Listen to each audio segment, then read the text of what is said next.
यह कहना गलत नहीं होगा कि यह संसार रहस्यों की खदान है। आपको कई जगहों पर कुछ न कुछ ऐसा देखने को मिल ही जाएगा जो आपकी समझ से परे हो। कुछ चीज़ों के रहस्य तो हमारा आधुनिक विज्ञान सुलझा लेता है, पर कई ऐसे रहस्य होते हैं उन्हें सुलझाने में वैज्ञानिकों के भी पसीने छूट जाते हैं। ऐसे रहस्यों को फिर वैज्ञानिक भी छोड़ देता है क्योंकि ये अभी हमारे विज्ञान की समझ से ही परे होते हैं।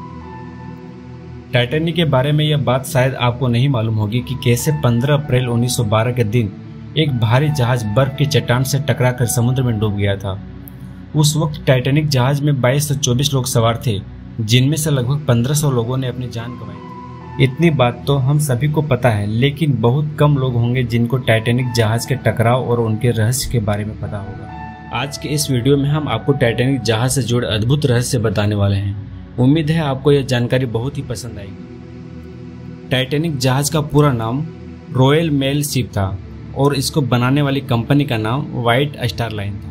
टाइटैनिक जहाज करीब 882 फीट लंबा, 115 फीट ऊंचा, 92 फीट चौड़ा, जिसका वजन करीब 46,328 टन था। मतलब यह जहाज इतना मजबूत था कि किसी भी छोटी चट्टान से टकराने से टूट ही नहीं सकता था। टाइटैनिक जहाज में एक दिन में 825 टन कोयले का इस्तेमाल होता था और हर रोज 100 टन राख को बाहर निकालता था। टाइटैनिक जहाज को नॉर्थ आयरलैंड के बेलफास्ट में 31 मार्च 1909 को 3000 लोगों की टीम ने बनाना शुरू किया था, जो 26 महीने बाद 31 मई 1911 को खत्म हुआ था। जब यह जहाज बनकर तैयार हो गया था तब इसको देखने के लिए लगभग 1 लाख से भी ज्यादा लोग आए हुए थे। टाइटैनिक जहाज को बनाने के लिए लगभग $75 लाख की लागत आई हुई। टाइटैनिक जहाज को बनाते समय लगभग 246 लोगों को चोट आई थी और 5 लोगों की मौत हो गई थी। जहाज पर हर रोज करीब 63,000 लीटर पानी पीने के लिए इस्तेमाल किया जाता था। टाइटैनिक पर खाने के लिए रोजाना 40,000 अंडे खर्च होते थे। टाइटैनिक जहाज पर तीसरी श्रेणी के लगभग 700 से 1000 मुसाफिर थे। टाइटैनिक जहाज में मौजूद सभी लोगों में जॉन जैकब एस्टोर सबसे अमीर इंसान था। वो मरते समय न सिर्फ टाइटैनिक जहाज में मौजूद लोगों में सबसे अमीर इंसान था, बल्कि दुनिया का सबसे ज्यादा अमीर इंसान था। टाइटैनिक जहाज में मरते समय उसकी कुल संपत्ति करीब $3.5 बिलियन थी। अटलांटिक समुद्र में से निकली उनकी बॉडी की तलाशी के दौरान उनकी जेब में से $2440 पाए गए थे, जिसकी मूल्य आज की तुलना में $60,000 होता है। जब टाइटैनिक जहाज डूबा तो उसमें 1500 से भी ज्यादा पुरुष और महिलाओं ने अपनी जान गंवाई थी। उस वक्त सारे कुक भी डूबकर मर गए थे। उस वक्त अटलांटिक का पानी -2 डिग्री ठंडा था, जिसके कारण सिर्फ 15 मिनट के अंदर ही इंसान की मौत हो जाती थी।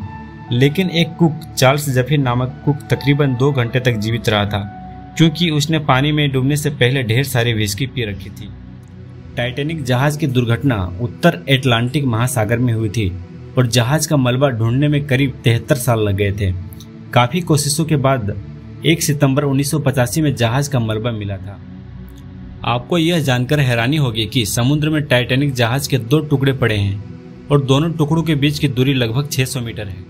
शोधकर्ता आज तक इस बात से सहमत नहीं है कि जहाज के 2 टुकड़े सिर्फ पानी के दबाव के कारण हुआ था, लेकिन ज्यादातर लोग यही मानते हैं कि समुद्र की सतह पर से एक ही तरफ दबाव आने के कारण यह जहाज 2 टुकड़ों में टूट गया होगा। जिस आइसबर्ग की वजह से टाइटैनिक डूबा था, वह आइसबर्ग का टुकड़ा 10 साल पुराना था, जो ग्रीनलैंड के एक ग्लेशियर से अलग होकर आया था। यह करीब 100 फीट ऊंचा था। टक्कर के 2 हफ्तों बाद यह भी नष्ट हो गया था। ब्रिटेन के जर्नलिस्ट सलोन मेलानी ने लगभग 30 साल की रिसर्च से पता लगाया कि जिस चट्टान से टाइटैनिक टकराया था, उस हिस्से पर 30 फीट तक काला धब्बा पाया गया था। उसके बाद उन्होंने टाइटैनिक की पहली तस्वीर का अध्ययन किया और पाया कि धब्बे वाली जगह का मेटल पहले से ही आग की वजह से कमजोर हो चुका था। ऐसा सिर्फ तभी होता है जब किसी भी मेटल को लगातार 3 हफ्तों तक उच्च तापमान में तपाया जाए। मेट्रोलॉजी विशेषज्ञों का भी मानना था कि उच्च तापमान के कारण धातु करीब 75% तक कमजोर हो गई थी। इसी कारण से 100 फीट बड़ी चट्टान से जहाज टकराते ही इसके अंदर छेद पड़ गया और जहाज डूब गया। तो दोस्तों, उम्मीद करता हूं कि आज का ये वीडियो पसंद आया होगा। अगर अच्छा लगा हो तो हमारे चैनल को सब्सक्राइब भी कर सकते हैं। तो फिर मिलेंगे ऐसे ही इंटरेस्टिंग वीडियो के साथ। तो दोस्तों, धन्यवाद।